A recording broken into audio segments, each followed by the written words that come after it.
cloud. Okay, well, thank you everyone for joining us. This is our New Jersey Bike Walk Coalition Safe Network webinar. And the theme of today's presentation is a picture's worth 1,000 words.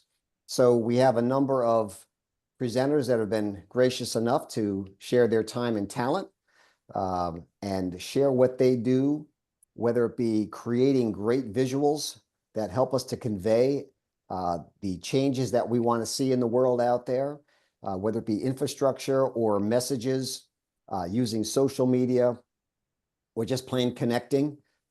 There's a lot of great ways to do this. And I know there's a lot of talent out there that's not part of this call. And who knows, this could be a whole nother workshop on its own to help build everyone's skills. But I just want to introduce myself. My name is Paul Mikowitz, and I am program manager for the New Jersey Bike Walk Coalition. And I want to introduce Deborah Kagan, our executive director. Deborah, would you like to say a little hello and message? Hello to everybody. Thank you so much for coming. I'm really very impressed that we have such a great group here at the end of August. That shows how much interest and how much dedication there is from this community. So we really, really appreciate that. We are going to be developing new topics going forward for this series in the Safe Network. So if you guys have suggestions, topics that you really want to see us do presentations on, just drop it in the chat and we'll pick up on that, because we will be planning our series of next meetings. There should be between now and the beginning of next year. So drop anything in you'd really like to see us talk about, have a discussion about going forward. And I'm going to turn it back over to Paul. Great, thank you. And of course, just basic stuff. If you sometimes we accidentally come off of mute and there might have the dog in the background or other conversations. So if you could keep your mics muted until we get to the end of the workshop, where we'll do some questions and answers. We have a few programs.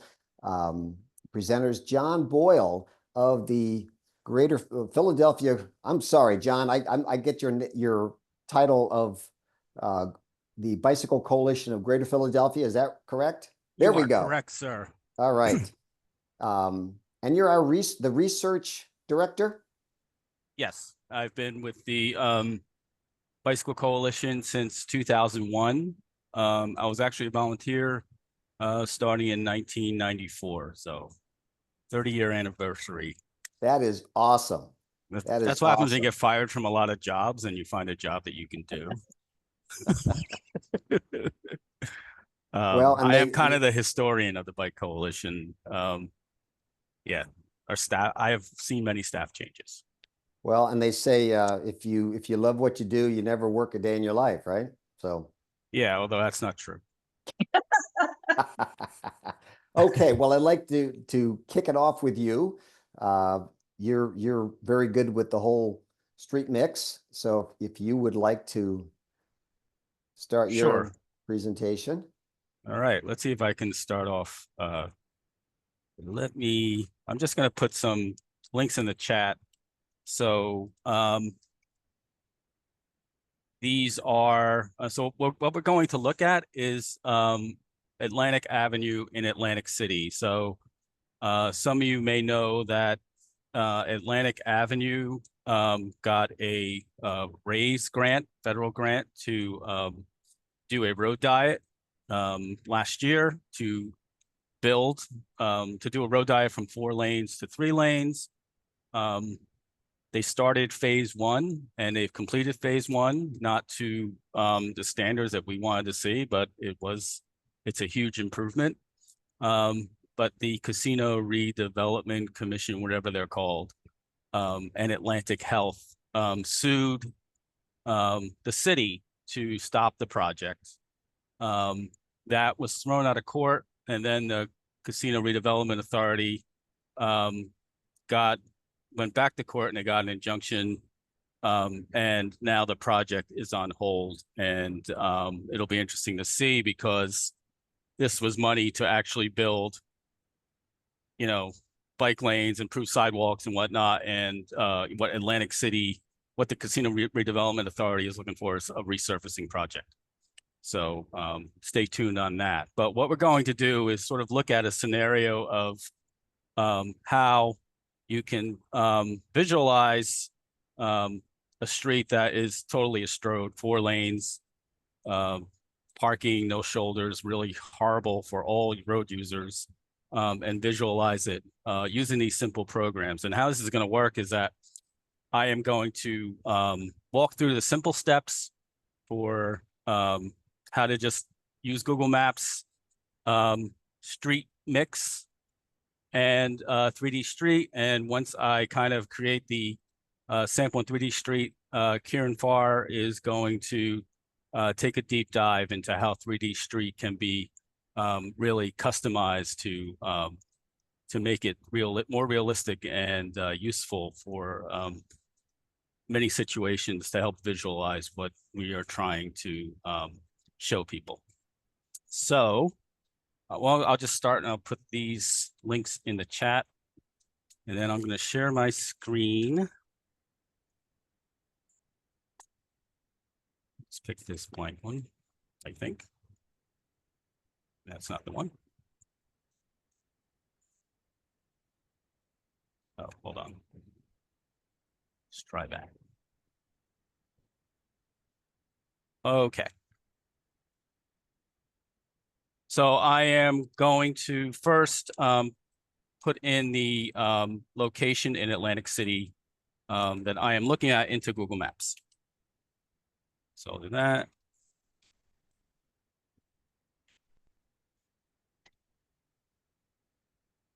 Okay, and here we are. We are on Atlantic Avenue.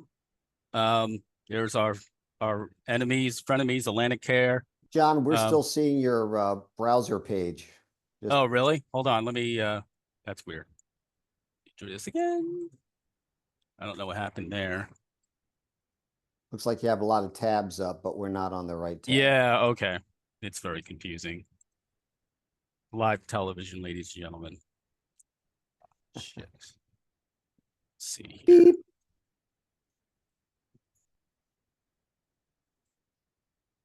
Okay, go back to the screen share.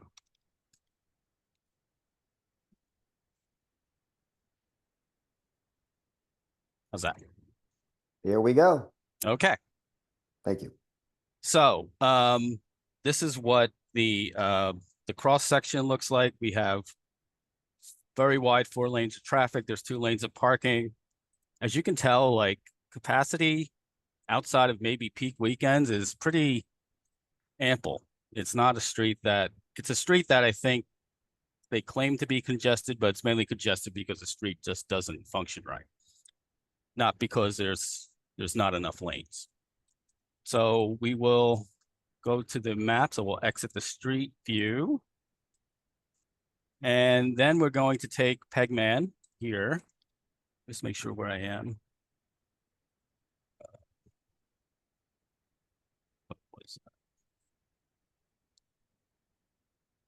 We'll just, I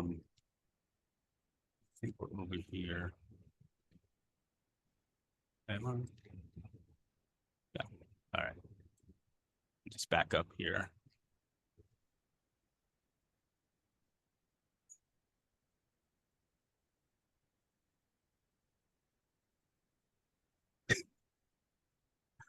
Okay, let's try this again.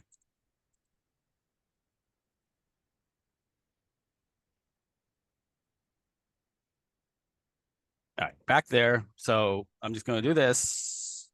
Go back to the satellite view. So 1809 Atlantic, we've got satellite.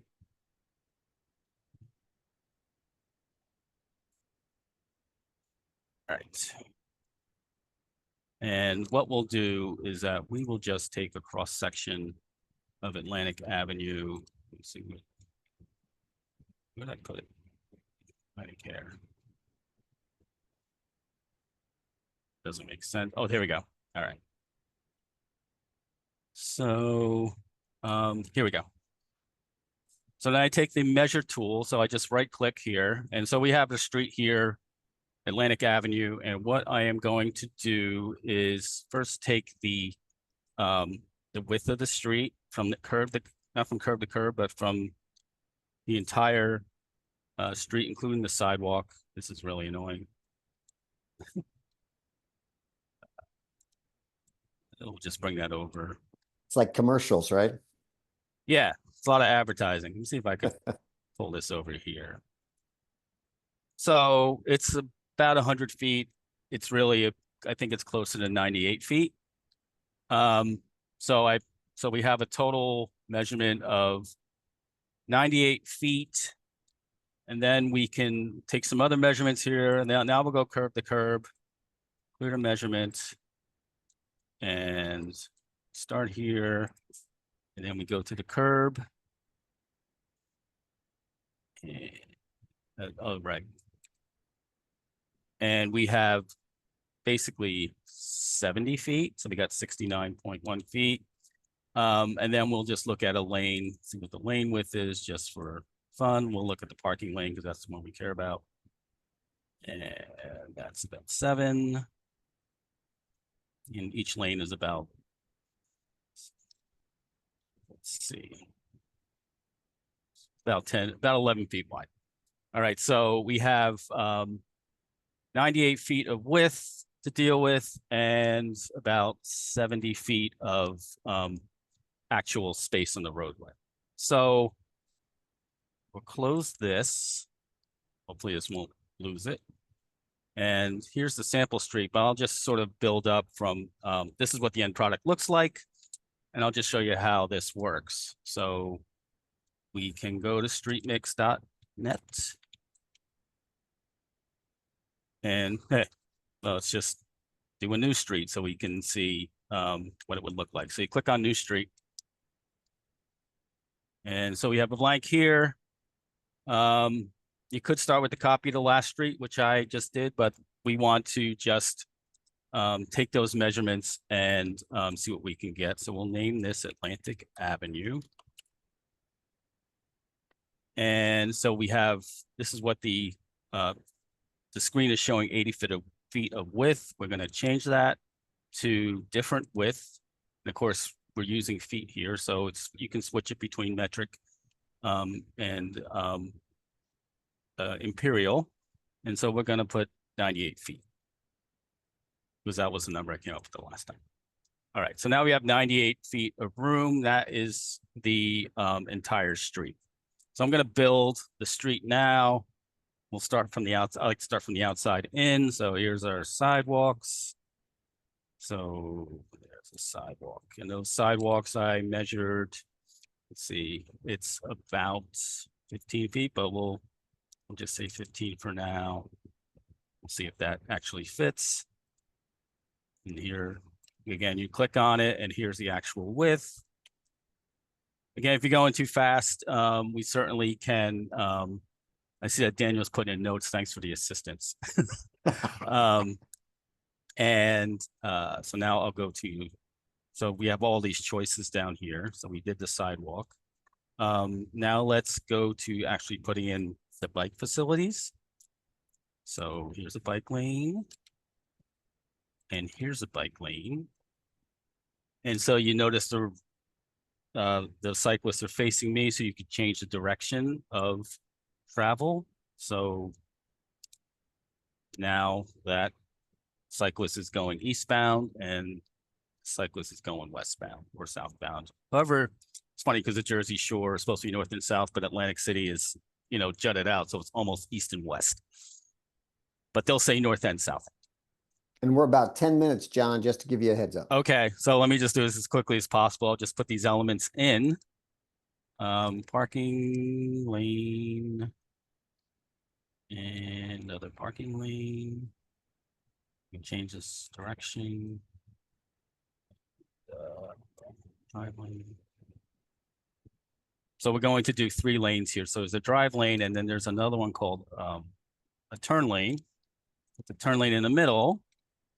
And so this will be a dual turn lane for the 3-lane configuration. And then we'll put a buffer in. Let's see what's the best one here. temporary barrier buffer.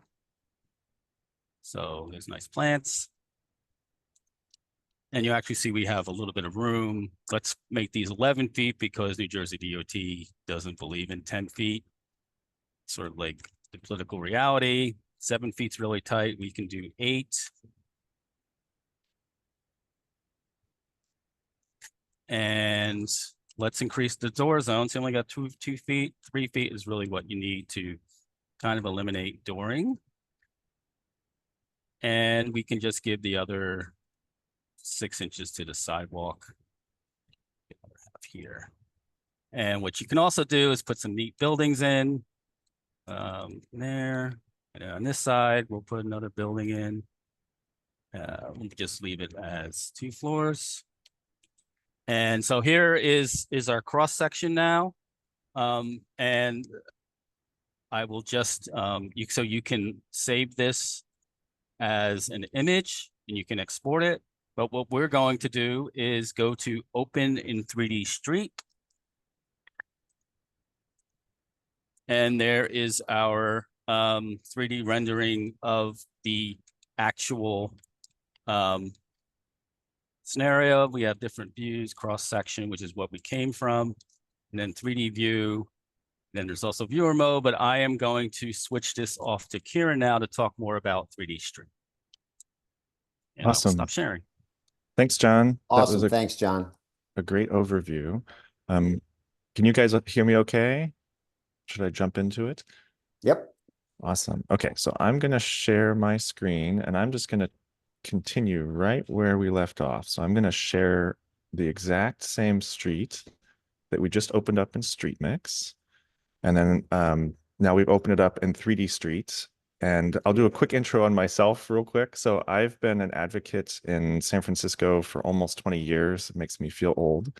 And a lot of the challenges that we've been running into are political. And one of the ways to deal with that is to help people understand the narrative or the story about why we're suggesting changing the streetscape. And what we found is that visuals are a key part of that storytelling process to be able to change the hearts and minds of stakeholders who have the ability to make the changes that we're looking for. So that was the reason that we actually created this software in the first place, was to help some of our own advocacy efforts. So I'm going to take about 8 minutes. I'll go as fast as I can, and I'm going to show you how do we take this and then take it to the next level. And I thought it'd be helpful to talk about, well, why is this useful? So in advocacy, what I find is people often say things like, well, we're a special neighborhood, or we're very unique, so we can't take your plans and apply it here because it just won't work. Or that won't fit here. Or what about the parking? Or, you know, can the fire truck get through? And these are very common objections that their stakeholders will bring up. And our attempt here is to help face off some of those objections early so that we're talking more about the substance of the proposal. So let's just start with a quick introduction of what we're looking at. This is 3D Street. If we click this hand tool in the middle, we can then move around the scene like this. And just like Google Maps, if you press the Shift key while you're dragging around, you can then rotate. And so it gives you the option already to do lots of different perspectives. And then from there, we can actually start to modify things. So I'm going to use this finger select tool.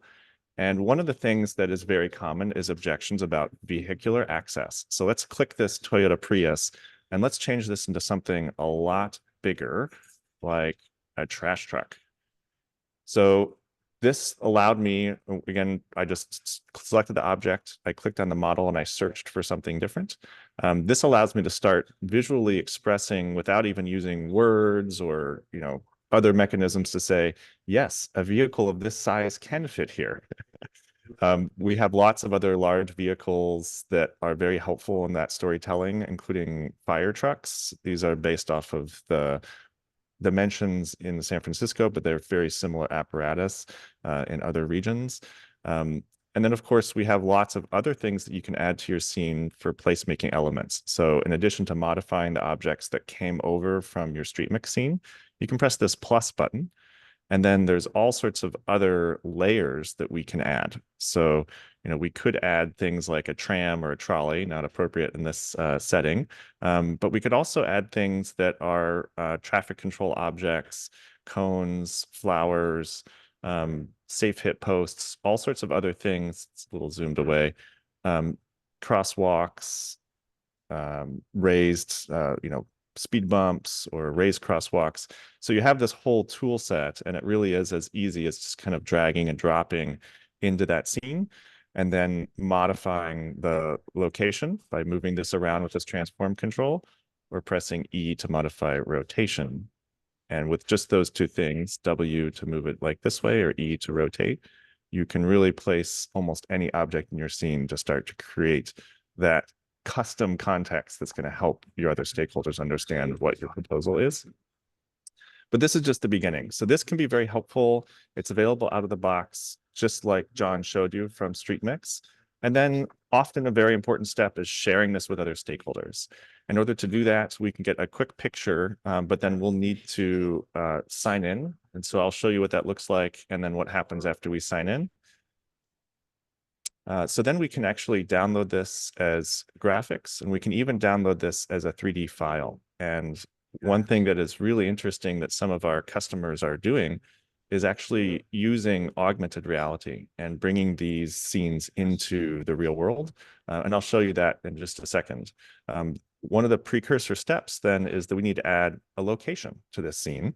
And that's one of the key steps to providing that context that can be very helpful for stakeholders to accept that this is something that's actually feasible. So this is an option available with our geospatial plan. We just came out with a lower price point of $10 a month for advocates for personal use. So the way this works is that I click on the icon to set a location. And here we were at Atlantic Avenue. And I think it was Ohio or maybe Indiana Avenue in Atlantic City. So I searched for that. I'm going to press this button. And then I want to set the center point of our scene. And I'm actually going to choose kind of right in the middle at the center line, literally, of the scene. And then I'm going to click on Update Scene Location. And what that's doing is actually loading the 3D map tiles from that region. I'm also going to go in here and I'm going to delete the building and blocks container. I'm just going to select that and press delete. And that way I'm just looking at the street design as it applies to the scenario with the existing infrastructure we get from Google Maps. I'm going to rotate this. So I just selected our street mix that we brought in. I use the rotate tool by pressing E, and I'm going to press W again to adjust the placement of this. And then if we want to be really fancy, using these controls on the right, whatever object is selected has more properties. And one of the properties is length. And I'm just going to eyeball it. Maybe this is 100 meters. Everything in 3D Street is meters at the moment. And then we synchronize this to place this again to make the changes that we just set. And it looks pretty good. It did pop our buildings back in when I changed the height or the length. So I'm going to go back and delete this buildings and blocks container. So I'm going to stop making changes there. And instead, I'm going to start showing you kind of what does that look like and how do we use this as a tool in our advocacy. So one thing to do is to simply adjust a little bit of the height of this. You'll notice that there are some of the existing cars kind of poking through. So we're working on some features to let you cut out those parts of the maps. But already what this helps with immediately is providing the geospatial context for the proposal. So it's not perfect, and we could spend more labor time if we wish to actually create all of the additional elements like the intersection, crosswalks, traffic signals, etc. But we also don't need to do that. If our goal is, hey, we just want something quick and easy, we did this in about 5 minutes, and it starts the conversation. And then it's a function of how much more time do you want to put into all the different concepts. And then the final thing I'll share is when we go into viewer mode, this is pretty popular to be able to then fly around. So you can kind of click and drag, and then you can press the forward or backward arrow keys. And then that helps you position however you'd like in the scene, or even fly around and sometimes do something that's a little more animated or kind of shows people the livelihood of what's going on there and the fact that there's more street activity or placemaking than there was before. So that's just the beginning. The last thing I'll leave you with before handing it off is just a hint of what's possible with augmented reality. So hopefully we'll skip this advertisement from our friends over there at Google. And then we'll see, this is a video from another advocate here in San Francisco. His name's Andrew Seigner, and he used the same tools you all just saw. So Streetmix into 3D Street. He customized his scene using the geospatial features to make sure things fit correctly. And then he exported that using our tool to then use an app called Adobe Aero. There's a couple of these free apps out there. One of them is Adobe Aero that can take the 3D Street file. And then he actually goes to the location. And the intent here is not for it to be visually perfect, but instead what he's using it for is to literally go property to property and say, hey, it looks like you still have access to your garage. Or, hey, dear business, you may be losing 2 spaces, but it looks like you get 3 tables here. How is that for, turnaround of your tables and increased income? So that way you can start to use this for the actual on the streets, door-to-door advocacy to help with those feasibility or objections or concerns, sometimes before they happen, giving you kind of this extra superpower before things get out of hand with the neighbors creating a petition or suing the city in the case of the casinos. So Well, I'll Kieran, pause there. Yeah, that's fantastic. John and Kieran, this really very, very, it's exactly the visual that we're looking for. And it shows you could fit these things, these features into the space. So you measure your space and then apply it. And that's fantastic. There was the question of cost. And I think you mentioned something. Could you repeat what the cost of these various levels of access to this? Yeah, both Streetmix and 3D Street are open source tools. So they have free abilities out of the box that let you do most of what you saw today. The only thing that costs money for what the demo is that we did today is the geospatial Google Maps feature. That costs us money. So we have to cover those server costs to get those tiles displayed. And then Streetmix also has a paid plan to have additional objects, kind of premium like segments or lanes. But we're trying to figure out how do we make this as accessible as possible and still pay rent and live in an expensive city. Right. Well, thank you so much. That was really, really great. And again, picture's worth 1,000 words. So if you can create these visuals, I don't think there's been a road diet project that hasn't met resistance right away, right? Because people just think it can't possibly work. So showing you how it can work. Thank you. So next up, Rebecca. Rebecca, I'm going to share my screen and we're going to see you up here. And Rebecca, I will click along those links and you can talk a little bit about what goes into your super social media efforts to promote the safe passing law and just messaging in general. Hi, everybody. I've never really done a virtual presentation with this set of tools, which is my personal iPad and personal phone at the Verizon corporate office, which doesn't really like having my stuff on the network. So apologies in advance if I seem a little bit like I'm looking all over the place. Honored to talk to you guys today and thankful for this opportunity to look back at what I then realized was like 6 years or more of nonstop part-time personal time work trying to save lives, because I love to ride bikes and I love people who ride bikes. And I'm sorry, I got distracted by the chat.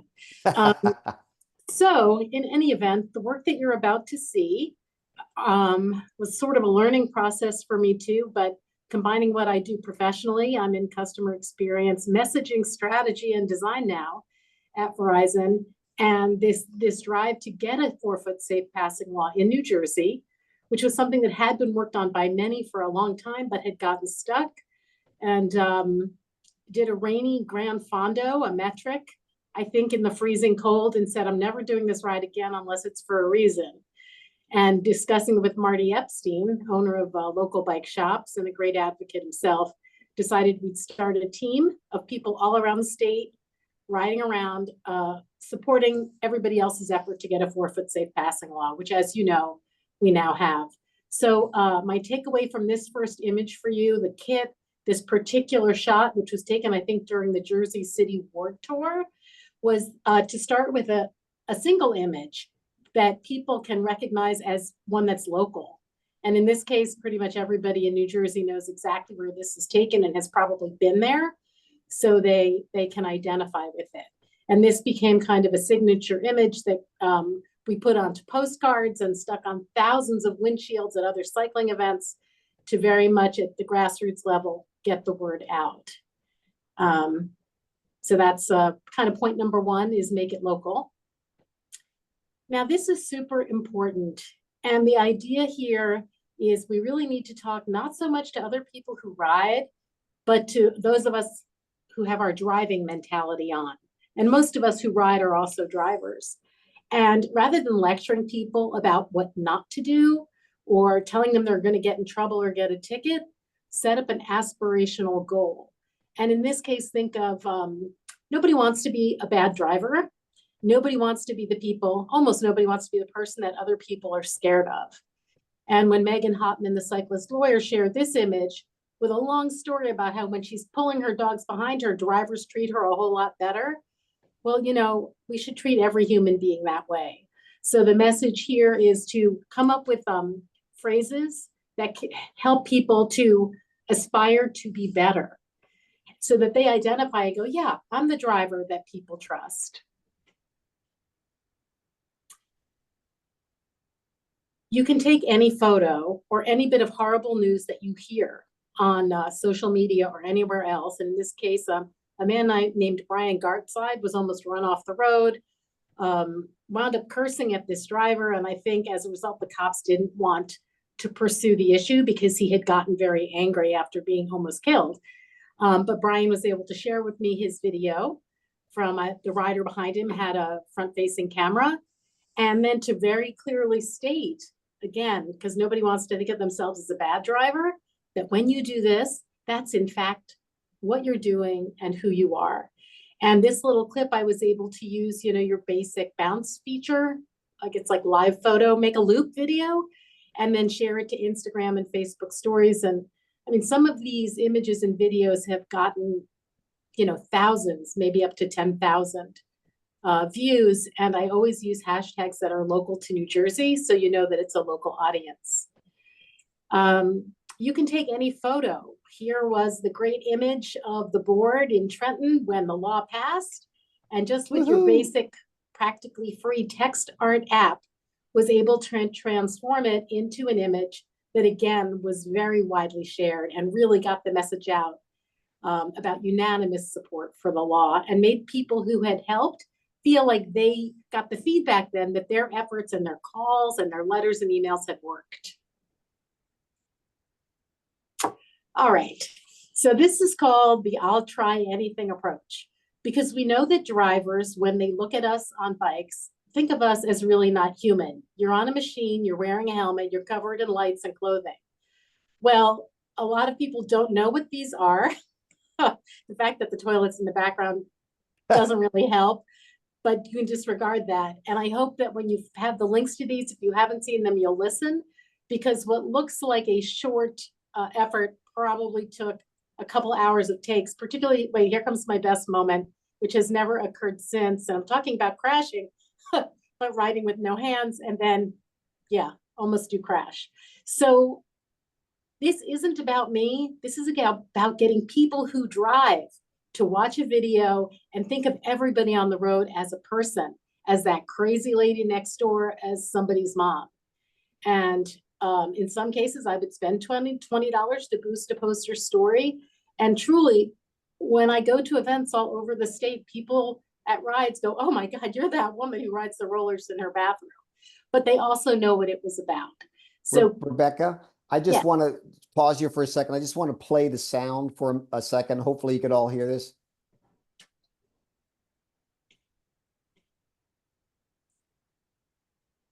You know, I'm not hearing it. Maybe others are. Oh, you're not? Okay, sorry. Well, and you sort of answered it. I couldn't help but think about how many takes does it take, because you had such a clean delivery. Well, it gets easier. After you've been telling the same story for 5 years, which we all now have, there are certain lines that we know work, like pass me like you know me, personalizing the interaction, safe drivers save lives, thank you for saving mine. If everybody who rides a bike had the nerve to just say that to their friends, like in this instance, when a friend tells you to ride safe or your kids say be safe out there, like there's not much more you can do than dress brightly and ride defensively. And then everything else is about trusting that person behind the wheel. So I hope you guys, if you don't already, will follow me for the purpose of making your own videos.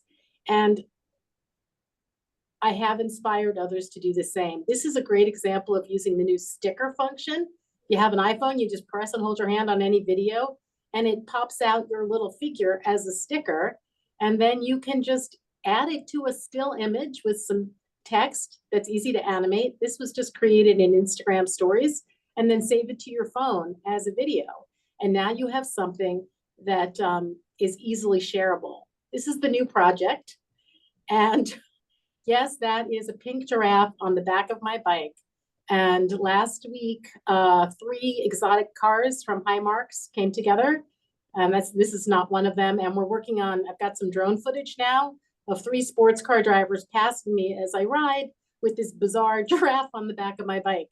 Because literally, to break through the noise, I think we have to be willing to show how human we are.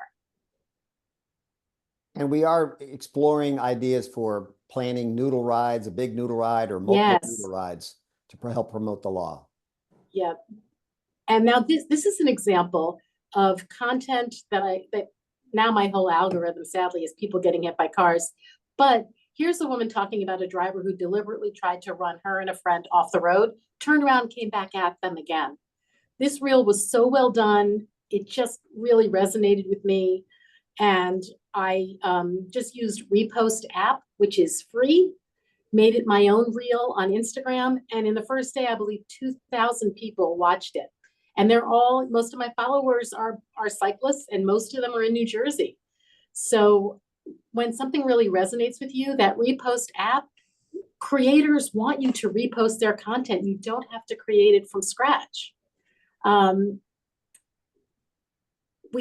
We need to create the understanding that all over the place, every day, there are people whose lives are threatened by huge vehicles. This is a piece by Tom Flood at Rovelo Creative. If you follow one creator, Tom Flood is the guy. And if we could ever retain him to work with us, I'm sure he can work with the material we already have and put together a story in a way that is really visually arresting. And that's really what we need. Pedestrian Dignity is an account that started in about 2020 with a handful of followers. This fabulous man now has like 32,000 followers who are sharing his work. And in the community he lives in, he takes people on walking tours. He brings out people in wheelchairs with walkers, and has really been affecting change now in the infrastructure. And it's probably my single favorite account because he's put himself out there personally. His voice is terrific. And he may be using Canva, which is probably the one tool I would recommend if you're starting from scratch, Canva. But in his work, I think you'll see lots of ideas that can be recreated or shared here in New Jersey. Well, this was great. Rebecca, I'm going to share that document that Please you shared, do. right? And so I'll put that in the chat. And that has the links to everything that we just saw. So keep an eye out for that once I get there. And Kieran, yes, that's Tom Flood of Rovelo Creative. He recently reviewed my drone footage with the sports cars because I was afraid it was not going to be usable. And he said, oh, there's plenty in there to work with. Okay, so just put it in the chat, and that has the links to all of those accounts. Rebecca, thank you so much. You are the queen of social media, and great messaging. I've never been on those rollers. I don't know if I will be anytime soon. I can definitely teach you. Okay, awesome. So I'd like to pivot to you, Miso, and have you share the screen. So you are a co-host, and Miso has another approach to communicating what we want to see in the world out there. Let me know if you need me to do anything. Let's see. Can you see my screen Yep, now? I'll go we into do. presentation mode. Okay, so thanks, Paul, for the invite and the Bike and Walk Coalition for opportunity to present. I thought I'd share a perspective from Bayonne, New Jersey, about creating visuals in the process of advocacy. And just to briefly introduce myself, I'm one of the co-founders of Bayonne Green, and over the last year have been leading an initiative to co-design. So it's a co-design series, and to create a shared vision for a greenway network. So it's a parks and micromobility network in one around Bayonne and Hudson County and the New York metropolitan area. And one of the inspirations, for my purpose for this presentation was actually at the summit earlier, at the NJ Bike and Walk Coalition Summit earlier this year. Someone 18 years old just came up from Livingston and asked, I'm the only person I know who's, interested. I'm not aware of any other orgs or groups going on. What can I do? How can I get involved? So my goal is to tell my personal story in Bayonne, sort of also starting individually before I was able to, find everyone here and my own communities in the process, and highlight the role of visuals and creating visuals in that process. Let me just go to the next screen. And just to preface that, so really my background isn't in visual. That's just something that became really necessary, as other speakers alluded to really communicate your point across, and really, to take your understanding of what you're talking about and sort of plug it into someone else's brain. But your best chance at that is the visual. And really the approach we've been advocating for is a 3-step process for mobility networks. Select the route, craft the route, using a car plan and engineering those safety features, and then, create policy and boost the ridership to really get to have the benefits of your network. The first part, selecting the routes and highlighting that visually, is quite easy. It usually just comes down to drawing a line, on a markup in a map. So, and that also resonates with how, Hudson County advocacy group also approaches it. So as you can see on their campaigns list, there's a list of, routes. So you can see the Viaduct, Boulevard, JFK Boulevard, Boulevard East. So these are just lines essentially as a starting point. That's step one. And I'll work my way backwards. So with the last one and going back to the most current one. So Rutkowski Park in Hudson County Park. So it's part of one of our county parks. And here we actually already have a greenway, already have a shared use path. So really here, it's just a matter of highlighting, emphasizing, and sharing an image. So these are images that, really stand alone, speak for themselves. They can be empty or showing use. And here just what makes it, I guess the incentive is to take your own photos so that you have the rights to publish them. I'm not quite sure how, copyrights work. So it's always best to just go out if possible and take your own photos. And the extent of this advocacy work really is, the infrastructure is already there, just having open hours be 24/7, not closed at random hours, etc. The next one is when you have one route, but it involves multiple campaigns, when the condition of the entire route is inconsistent or different. So we already have, this was one of the launch points actually for my own advocacy work, was when this part of a route between Bayonne and Jersey City to New York popped up, and it was completely a surprise to me. So this is something that, you have the road space there, and with Streetmix, you just have to demonstrate how to allocate that extra space in a different way. And these are images I took where you already show, because luckily it got built. Other parts of that route don't exist yet, but they're, current issues, which is, so first, before I do that, an example of this, just to sort of show the applicability of it, is lots of roads in New Jersey. Here's one that I happen to know from driving on in Roselle. This is about the width of 2 cars on each direction. So really the logic here is the same as here. You have the space, it's just being not used for micromobility. So here the call is to, make use of that space that's already there. Here's another example for reference, further along that route, where, space isn't a constraint. So here, the advocacy call to action is just building out that quality and the experience of the route. And again, it already exists in other parts of the route. So the advocacy call to action is just to connect the network. Then part 3 is a bit more complicated because this is a part where you're actually advocating for a change to the car plan. And this is a bike boulevard style of shared street. So here, communicating the car plan in addition to the street and the micromobility experience becomes sort of a new challenge that I want to introduce to the picture. So first, I want to focus, as before, on the street safety features. So the yellow circles represent mini roundabouts. The sort of lowest resolution of that is a reference. So taking an image of somewhere where that feature already exists and saying, this is what it looks like, this could work here. Another example of how it works. Then sort of the next step of that is sort of what I call the instructional image. So when things are sort of in this graphic style, it sort of has this visual language of, instructional. It's explaining something. It has some rules or instructions that you follow along. And then going over to the other part, it's the advisory lane. So again, same idea. First, it's just the reference. Here's how it works somewhere else. Sometimes you have variety. So you have to pick out which one is most applicable for your specific case out of multiple options that might be available. So narrowing that down.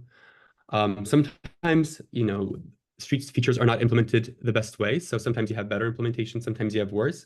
So part of the process of finding a reference is, for yourself, finding out which one is the best practice example of that and finding which one works for your case. Using signs as well. So not only what is the, street safety implementation, but also what is the signs that go along with that. A lot of times education gets blamed, lack of education, but a big motto for advocacy is the design should be, as intuitive as possible and easy to understand, and, language as simple as possible to understand. And with advisory lanes, I actually had to create my own example of it because I couldn't find one that I felt really explained what I was trying to, communicate. So really it's, how do you go from double yellow line to advisory lane to, connect this with the passage law. So the advisory lanes communicate how much space to give, at every single point of a route where you have a cyclist or micromobility user sharing space with a car. And really to make that visual, that transformation, I made an animation. So this is something that others also touched on, is how do you sort of show how the change happens from the default to the desired state. And then putting it together. So sometimes you might reference different traffic safety elements that you don't have an example where it's all combined. So for that purpose, I made a diorama to show how that transformation goes from double yellow line to advisory, and then combine that with a mini roundabout. And then let's talk about perspective. So the aerial perspective is one that, is key to include. This is aerial as well, just a bit closer. So for more details, street perspective, what it's like on the street. And then again, just to give an animation of what is passing someone like in the model. So again, there's many videos. I couldn't find one that was exactly suited for my context, so I felt it was best to make it myself. Then I tried making a context-specific image. So this is already on Broadway in Bayonne. I used first DALL-E. So, and also for reference, like technology is moving really fast. So this is all in the span of last year. I think this was DALL-E 2. Now there's a third one, and I think capabilities are, going faster than I can keep track of them. So this is my first attempt at that. It kind of gives you an idea, but it's still murky, so it doesn't resolve a lot of the ambiguity that might be contentious. So actually for this case, I went on Fiverr and commissioned one.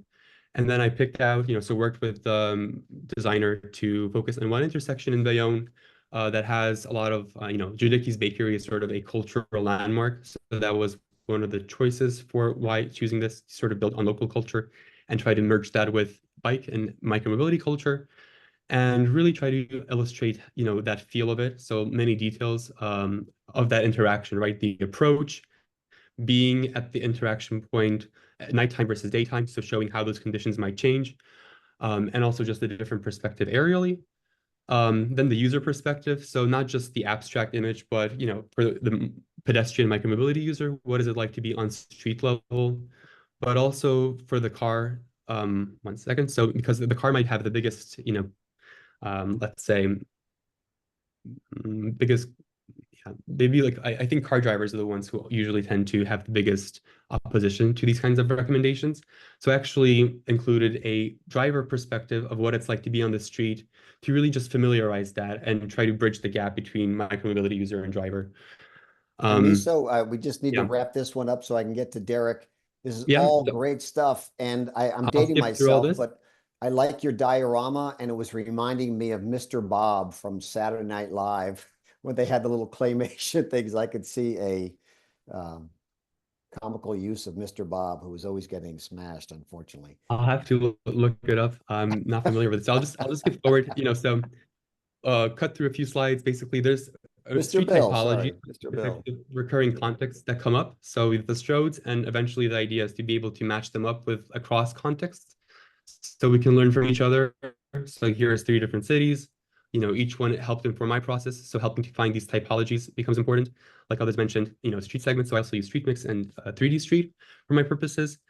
Let's scroll down, and then I'll just jump to the conclusion of the presentation then. So something Paul suggested to me, and it was nice to see Kieran also touch on this, and just astounding to see how the technological capability has advanced. But really something to the effect of a drag and drop library, where users can not only drag and drop these elements, but also index according to them and see, based on their local needs, local intersection types, street types, what other examples might exist somewhere else. And basically by documenting our own advocacy efforts, learn from each other a bit more systematically. So kind of like IKEA, plan your own room, but plan your own intersection. That's the best analogy for that. Here's a bit how it works. And just to illustrate the example, so here's, a slip lane that gets filled into a bike lane. Just looking at ped bike images, which is the library, you don't get too many relevant results. Asking ChatGPT gave some examples, but wasn't too relevant. I actually looked each of them up. Actually, the best result was just Googling, and Streets blog, had a list, which, was kind of refreshing to see that, the community work was actually what helped me in the end, was somebody who physically collected a list of relevant examples. And also just inside knowledge. So I guess my call to action for everyone on the call is, how could we more systematically document our own local efforts, so that instead of relying on this sort of by chance stumbling upon something relevant, how could we more easily find these kind of references to learn and suggest to our own localities based on our own local needs?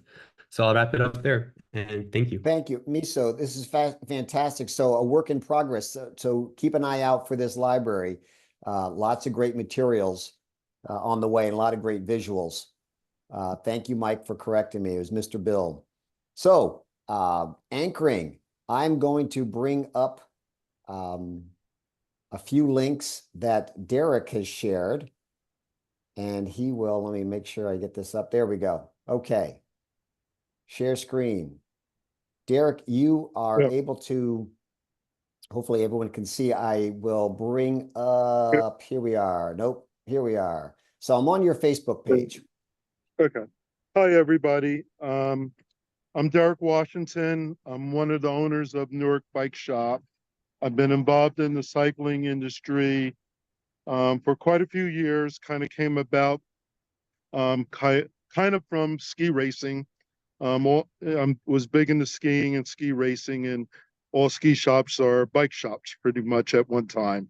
So I developed a love for cycling. And being in Newark, there's a need for getting the word out that cycling is a big part of the city, and a lot of people don't relate Newark to cycling as well as or how large cycling is in New Jersey. So through the shop, I found myself involved in more and more involved in social media and utilizing Facebook, Instagram, TikTok, and Strava to try and get the word out that there are bike events, there's places to ride, and just grow the knowledge of cycling and safe cycling. So I've been suggesting to people utilize social media to show what you're doing and share it, with our growing community. And you don't have to spend a lot of time putting a post together. Just a simple picture with a few words works well. I found as far as getting points across that using the story, which is a post that stays up for 24 hours, gets a lot of more views than a regular post does. And I found Reels doing a short video of still pictures put together or actual video clip also gets a lot of views. And then for those people who, a lot of people are like, well, I'm not on social media. I don't want to be on social media. I found that Strava, one of the bike, well, it's an activity app. So on Strava, you can record your rides. We actually record our kayak trips and our skiing activities, and pretty much Strava set up, you can record any activities you want on it. It will show your route. It will show your output, how fast you went, how far you went. You can hook up your heart monitor to it and see how you're doing. It shows elevation changes. Strava is a free app. There is a paid service, but I fully take full advantage of the free features of it. And I found that it's worked very well in trying to get the word out as far as activities that we do in Newark and around Newark. I've used it a lot with the stuff that I did with Bike JC. We're promoting their light up rides, and it's worked well. And Derrick, you mentioned, we were talking earlier about the need to help bring, better communication between all the various riding groups to have a more of a clearinghouse for all the rides from all the groups. Right. And so on Strava, what we've done is for Brick City Bike Collective, which is one of the bike clubs in Newark, we opened that up, and I have a lot of people who are now posting on that club within Strava, their rides coming up, and photos and videos. I know Rebecca and Paul and I have talked about trying to develop a central social media site for sharing cycling activity as far as bike safety, rides, and activities. For some reason, Jersey seems to be a huge void where I run into people all the time, and it's like, I didn't know about that. Oh, I never heard about that. And sometimes it just blows my mind away that in this internet world that we have, and everyone having cell phones, that there's such a large gap in communication and sharing of things. Derrick, do you want to speak And about TikTok at all? TikTok, I use TikTok to put up rides. We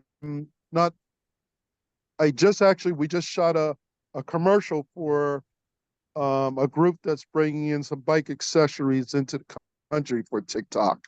And I like using TikTok. It's really simple. As you see, I'm on my phone. I was trying to find a quiet place to do this at, and this is where my phone, I shoot a video, I shoot a picture wherever I'm at. Newark's been very active with concerts at night, music venues, outside free music. So I ride my bike to them, and I take a quick video and pictures, and I've been trying to post them let people know this is a city. It's safe to ride your bike. Get out here and ride, and take advantage of what's out here. And I think, if everyone puts small little clips up, it will help spread the word. Yeah. Yeah. Well, this is great. Thank you. And you do a great job with helping inform people of all the different great activities going on in Newark and around the state. You may have noticed that a lot of people have been adding some links to the chat, some other great resources, great social media. So a lot of great links available here. And thank you. Feel free to add more if you are following somebody you think does a great job with their social media. There's a lot of creative people out there. A lot of memes we have to get off our phone, right? It's like, oh my gosh, we get caught up with this stuff. But it really can be a very powerful tool in your local communities to get the word out and get people excited about this. I know we're a little at time here, so I just want to invite anybody just to unmute and ask a question. If you have a question out there, just blurt it out. If you want to raise your hand, that'll bump you up to the top of my screen here. But we had some great presenters. Thank you very much. A number of great applications out there, free versions. And yeah, you get more maybe access and applications when you go with a more paid account. Rebecca, what would you like to share? Well, I've been asked by friends who couldn't attend, texting me to know if there's a recording that will be available. I said yes. I hope that's true. Yes, we are recording and we plan on posting it. Yeah, and then of course with links to each of the presenters, if in case those who watch the video do have questions and want to replicate these in their own communities. If everyone's okay with that, we'd love to be able to share that. Yes, so there's always a few. Mike. So John Boyle sold himself way short on some of the graphics he shared that I found really, really helpful. You stayed focused and on task today, John, but can you share any tidbit about available mapping that people can see when they want to see networks? Because you've got some awesome stuff. I mean, there's our bike map in the bicyclecoalition.org. I could put the link in there. Are you trolling me to put that up, the link? Well, I just think you were selling yourself short.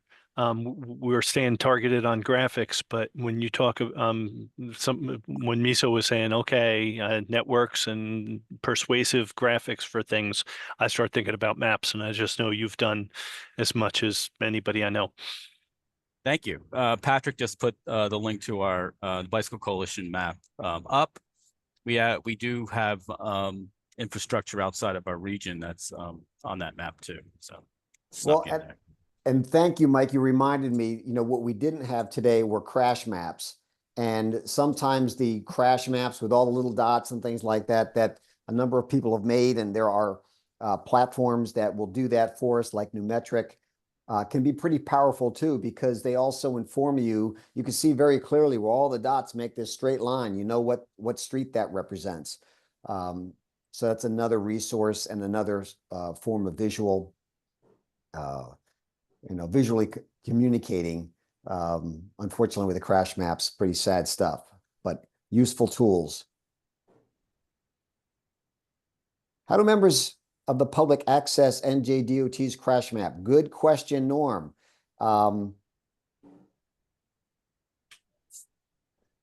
Generally, the crash maps I'm familiar with that the local law enforcement, your engineering departments have access to those things. They don't make it readily available to everybody. There might be some other crash map apps that are available. Generally, what we see are the reports that are almost 2 years late. There's always a big time lag in all the crash mapping and reporting. So we are now, 3/4 of the way through 24, and we are now seeing the complete data for 22, which was the worst year we've had. We came down a little bit in 23, and unfortunately, we're back up again in 24. Hopefully, we won't exceed. But that's a really good question, and I know that Numetric is working on a changing their platform to have even more information, and we can certainly help get some crash maps for a site that you want to look at. I've had my challenges with Numetric, but if you work with your local law enforcement and engineering department, they should have access. Lisa, you might have something to add on. I don't know if your TMAs are able to provide some crash map services. Yes. I was actually just typing that furiously into the chat. Your local TMA can access the crash data for you. You can also ask your local traffic police, NJTPA website, North Jersey. Well, actually, that's only one of the three MPOs. They have crash data. I'm assuming the other two MPOs can also help you. You just need to reach out, and there's no cost for that. There you go. Well, everyone, And I I- put a link to the contact info for the TMAs too. You just have to go to the Safe Routes to School State website and go to the I think it's like About Us, and then you'll see the 8 different TMA phone numbers and stuff. Yep, and Leanne just Okay. added something, John. So a lot of links, save those. Like to open them up and then categorize them. So we will share that. Any Well, I other? just added, Yes. there's a couple of questions about the video recording of this. So on our website, under the Safe Network program, there is a link to all the videos from our webinars, and this one will be added this week. I put in the link in chat. Thank you. Oh, real quick before you guys go, quick question. I raised my hand, but I didn't see it go up. Oh, sorry. Yeah. No, no worries. No, just wanted to reach out to see how everybody, I guess the question is, how can schools connect with all the different programs that you're providing? Or how are you guys connecting with schools? I guess it works both ways. Any comments on that? Well, New Jersey Bike Walk Coalition does not really provide a lot of in-person bike programming. We're looking to do that again. We've done a little bit over the years. The TMAs are much more active with the schools. And I know Derrick and I are trying to do some things to get some programming available for some schools. I've done a little bit on a personal level, but the TMAs are the big groups. Lisa, do you want to comment on that programming in the schools? Yeah, for sure. We Mr. Parham, I feel like I know you. Are you in Plainfield? Safe Routes to School. So New Jersey has a Safe Routes to School, like every state actually in the US, fully funded, available to you. At no cost, we can come in and do safety education presentations for the students. We can run bike classes, learn to ride classes, group rides, all of that. Bike rodeos with the police and with the school districts. That's bread and butter of one of our programs at the TMAs. And I'm waiting for we met- Leanne to share. Yeah, we met Leanie a few years ago. We had a call, and I believe Lisa may have even been on that, and Will Yarzeb and NJ Aperd, folks like Judy Lobianco. So that's why I think you're remembering, Lisa, is I think we did have a conversation around this a few years ago. So we should just set up a meeting to catch up and follow up from that conversation. Where's Mr. Parham from? Where are you from, Department of sir? Education. I'm Oh, sorry. DOE. Okay. DOE, yeah. Yeah. Pop your Contact. contact info in the thing, and then I'm sure Leanne And we can Leanne, I reach thought out you were to you. going to mention your curriculum that you have on your Yes, website. so that was, thank you, Paul. That was the part one was just a reminder that we should set up a time to catch up again since it's been a few years. But in the New Jersey Safe Routes Resource Center, we have an education tab, and I'll put it in chat, where we have lesson plans, curricula, and for on bike, a lot for pedestrian, and we also have some materials on how to teach children bike ped, and some of those materials are particularly used by when a police officer is asked to go into school and they need like a one class period education material. So we have a few things on our website. I'll put them in chat. Great, Thanks. thank you. Well, I know we're over time. I do want to just put in one quick little commercial that or an update. So we are trying to get some more materials to help our local advocates get this sign up and out on their county roads. So we got some input about reaching out to the county engineers. We are seeking some official statement, memo, literature of some sort, document from the NJDOT that we can then share to help spread the word that the state, this is the official sign. It's, you know, it's official with, through MUTCD. The state is putting these signs up, and we want the counties to follow suit. And we have generally found that each county we've talked to says it's easier if we have local advocates in the municipality saying we want these also. So if we can hit them from both sides, we'll take on the engineers at the county level and getting that messaging out once we get that from New Jersey Department of Transportation. But the local advocates showing up at your local town council saying, hey, we want this sign, please make this request to the local county. It makes it a lot easier. You bubble up to the top of the list. The county is probably much more likely to address a request from the municipality as opposed to putting up the signs on their own. And there was a great response from the cycling community to get locations, suggested locations. Thank you, Rebecca, for your efforts on that, everyone. So that is, you know, probably also appreciated if you provide some ideas for location that are perfect for having these signs where you have a nice big wide shoulder to ride on, and all of a sudden that disappears. That's a good spot for these signs. But that's another topic, and look for updates along the way. Hopefully we'll have something to share very soon on that.